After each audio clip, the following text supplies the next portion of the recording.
கயல் இன்னைக்கு எபிசோட் எப்படி போகுது நடக்கும் அப்போ இன்னைக்கு எபிசோட் என்ன காட்டுறாங்கன்னா கயல் வந்து அன்பை சமாதானப்படுறதுக்காக அவனை போய் பார்க்க போகிறாங்க. அவன் எம்ப கோவமாக இருக்கான். அப்போ கயல் சொல்கிறாங்க, இப்போ நான் உனக்கு ஒரு டெஸ்ட் வைப்பேன், இந்த டெஸ்ட்டில் மட்டும் நீ ஜெயிச்சிட்டேன் நிச்சயமாக போலீஸ் ட்ரைனிங் நீ பாஸ் ஆயிடுவா, இல்லைன்னா நீ தோற்றுருவேன் அப்படின்னு சொல்கிறாங்க. இதை கேட்டால் அன்பை அப்படின்னா டெஸ்ட் வைக்க போகிறீங்க வைங்க நான் பார்ப்பேன் அப்படின்னு சொல்கிறான். இதுக்காக போலீஸ் ட்ரைனிங் வந்து ஒரு பையனை கயல் கூப்பிட்றாங்க. நீங்கள் 2 பேரும் ஓடுங்க, இதில் யார் ஜெயிக்கிறீங்களோ அவங்க தான் நிச்சயம் போலீஸ் ட்ரைனிங்லேயே ஜெயிப்பீங்க அப்படின்னு சொல்கிறாங்க. ஒரு 2 பேருமே ஓடுறாங்க.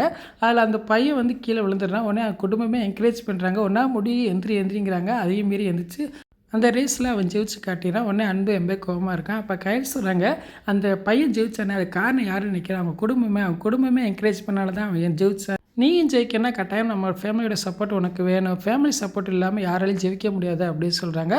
அது எப்படி நான் எழிலுக்காக உன்னை விட்டு கொடுப்பேன், நீயா முடிவு பண்ணிடலாமா, நீ என் தம்பி உன்னை எப்படி நான் விட்டு கொடுப்பேன் அப்படின்னு சொல்கிறாங்க.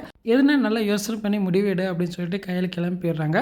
அங்கிட்டு பார்த்தா எழில் வந்து தேவி விக்னேஷையும் பார்த்து பேசுகிறாரு. தேவிகிட்ட சொல்கிறாரு, நிச்சயம் இது மூர்த்தி செய்யவே இல்லை, வேறு யாரோ நம்ம குடும்பத்தை பேய்க்காக செஞ்ச சதி அப்படின்னு சொல்கிறான். இதை கேட்டேன்னு தேவி வந்து நம்ப மாட்டுறாங்க. நீங்கள் சொல்கிறத என்னால் நம்ப முடியாது, இதை நிச்சயமாக மூர்த்தி தான் செஞ்சுருப்பான்னு சொல்லி பெரிய வாக்குவாதம் பண்ணிக்கிட்டு இருக்காங்க. இன்றைக்கான எபிசோட் இப்படி தான் போகுது. ஃபுல் வீடியோ பார்த்துட்டு பேசுவோம். இந்த வீடியோ பிடிச்சா முடிக்க லைக் கொடுத்துட்டு மறக்காமல் சப்ஸ்கிரைப் பண்ணுங்கள். தேங்க்யூ.